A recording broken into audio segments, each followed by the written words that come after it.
to the Carp Shed with Team Catch and Release and Angling Gazette. What I'm going to do is the first video here now, basically going to build you the multi-rig or Johnny Mac rig, as some people call it, from the inventor Johnny Mac. Basically a very good pop-up rig, very strong, very reliable, and something that's dead easy to tie. So what I'm going to do is take you through the components and take you sort of through a step-by-step guide and then show you how it sets up. So here we are. Here's the components basically of your multi-rig. So soft coated braided section. Basically what that allows to do is sinks into any sediment, etc., and that's what creates the whole rig itself. It's made from a single material, so no internal knots, if you like. I said the only knot is the one that causes the D-rig setup. Ever faithful Charlie hook.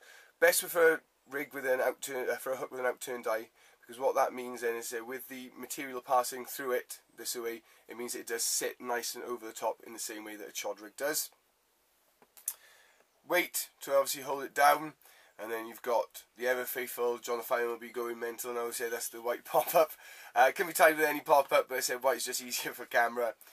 Your rig's utensils, so you've got your pullers and your snips, etc. Just a very quick note, I say I do hand sharpen all my hooks. I say it's the best thing I've ever learned to do. I say that's another tip that's sort of invaluable. If you've got the best bit in the world, the best rig in the world, in the best location, and that hook is as blunt as anything, there's just no point. You're just wasting your time. You want that percentage of hookups to relate every single time. So that's just another little edge that, you know, a lot of people don't do it. They say they trust them out of the packet, which is fine. You can do that, but extra element of help, why the heck not? Right then, so we'll start by tying the rig. First of all, take your soft material, strip off a length, as much or as little as you want. Basically, I prefer to work with a lot more, because then that means that I can come back, but you can't actually extend. There we are. So start off by tying yourself a figure of 8 knot on a large loop. So the loop depends on how high your pop-up is. Basically, where that knot falls is where your loop knot is going to, your actual pop-up is going to stand from. So over the top, round once, and back through. Nice and simple. And yet again, now, so you've got a small tag there, you can see, and I said by just inching that knot down, I can now determine what height I want that pop-up to be. As always, bit of saliva. No one wants to see me sticking anything in my mouth, I'm sure. Bit of saliva, rig puller, and then just give it a nice little twinge down. And I said, this tag end that you can see here, people do keep that tag end on, and what they do with that then is actually attach the shot to it. I'm not into that. I'll actually strip that back later, and we'll show you that later. So whilst we're here now, old snips, and trim that off. There we are. So what we've created there now, you can see a large figure of 8 knotted knot, and so what you can now see is that's now going to create the D section on the back of the hook. Right, and what I do there, so it said pass from front of the hook, so you've got the point pointing towards your fingers, pass both ends of the loop through the eye of the hook, get a grip on that then, and then pull that down.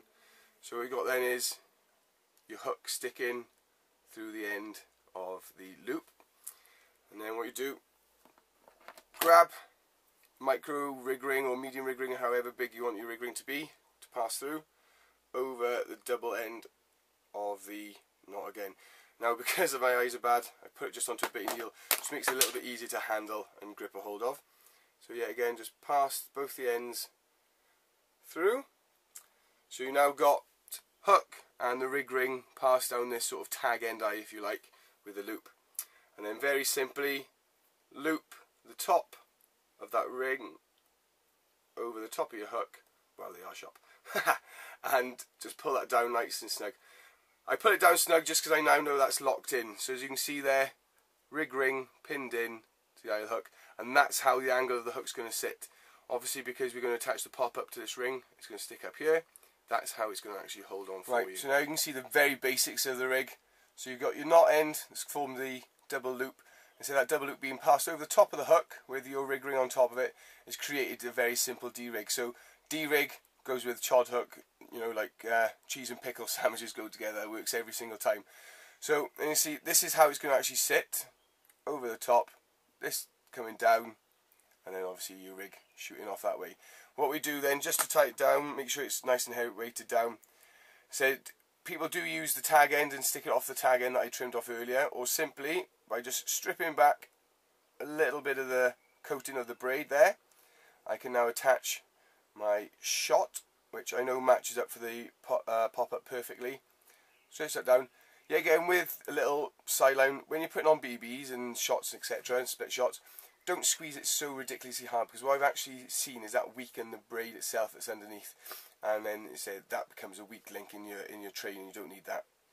So there we are. So weighted section at the bottom, and then this D-ring. I said because of that D-ring, you can actually change the height of the pop-up. Depending on the size of the pop-up you're using, you can actually change the height of that D-ring. I have seen as well, just aside, just a little bit of silicone slipped over, that sits over the top of the eye of the hook, and then that'll lock that D in shape. The thing I do find with that is it does change the angle of the hook, as simply as it, so you don't get it to sit over that line, it does sit up a bit more flusher, if you like. There we are. Now, coming along, million different ways. I say you can tie it to a link loop, etc, etc. I'm a bit old school because I like it a bit quicker, and I don't like all metal work. Yet again, another figure of 8 knot. Over, give the rig a twist once, and then just pop it back through. And I say that means then, because I'm using quick links on my rigs, it just means it becomes a lot quicker to use.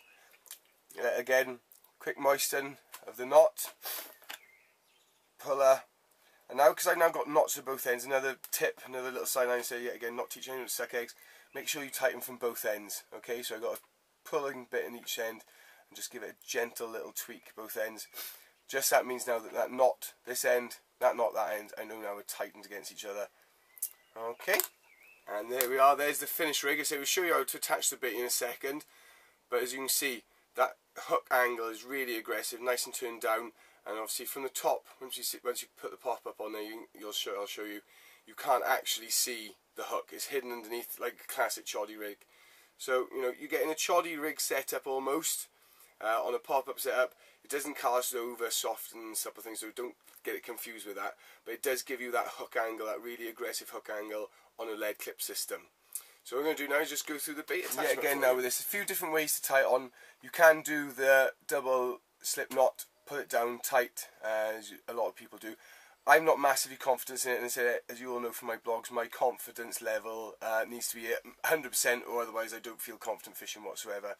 So because I'm not using my pop-ups for a very long time, and also I know that my pop-ups are incredibly buoyant, I actually pierce the pop-up, as you can see on here, and actually pull through the floss. So what you do, strip off your little required length of floss, take an end and pass it through the rig ring on the back of the D section. And so you watch this take me about 50 attempts now.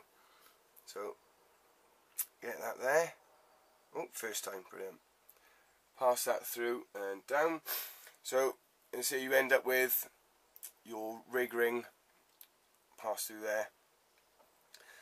Then using, as I say, a little latched needle through the two ends of the floss over the top, and pull the pop-up down, pull it through, making sure not to damage it. So there we are. So what you've got now is pop-up attached onto the ring itself, and then but what I do then, get the stops. First, the easiest thing I found is to tie the knot first. So tie your basic overhand knot, and then once over, back round, tie it so it's almost down but not quite down to the bait itself, and then old bait stop through, pop that through, and then pop that through, and then tighten down onto it. There we go, snagged. Tighten down once, over the top again she goes, and tighten down twice. Basically, as I said, because I now know that the pop-ups are ridiculously buoyant, say if you want to use your cork balls, etc., and I'm only leaving pop-ups out for a couple of hours at a time or casting around, I know that, you know, it's safe, it's secure, and they're going to hold up every single time. So trim down right on top, and then snap off your stop, And there she goes. So put it onto that so you can see it nice and easily.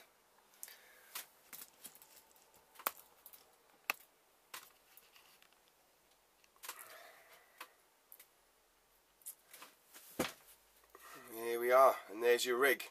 So bring it nice and close to the camera. There's your rig, all set up, runs single-handedly. So there we are. So as I said, with the outturned eye, means that it sits over nice and gently. I mean, from the top, that fish ain't going to see anything at all. It's just going to see the pop-up itself. Weighted down, so you've got a boom going from your pop-up weight up to the top from the shot round. Aggressive angle, and that's off to your clip. So as it settles down, it'll boom out nice and gently, and bosh. You know, a cast anywhere rig, really, really strong, really secure. It's, you know, and a lot of people have been asking about something different, you know, something unique, a way to tie on a pop-up, and that's the way we do it around here with the Johnny Mac rig. So as I said, this is going to be coming out to you every single week. The Carp Shed, different boys around from Team Catch and Release, and obviously from Angling Gazette as well. They're going to be getting involved. So yeah, just something great to push forward with and something to move on. So until later, there they are, the thumbs up. Team Catch and Release, Angling Gazette, #Carp Shed.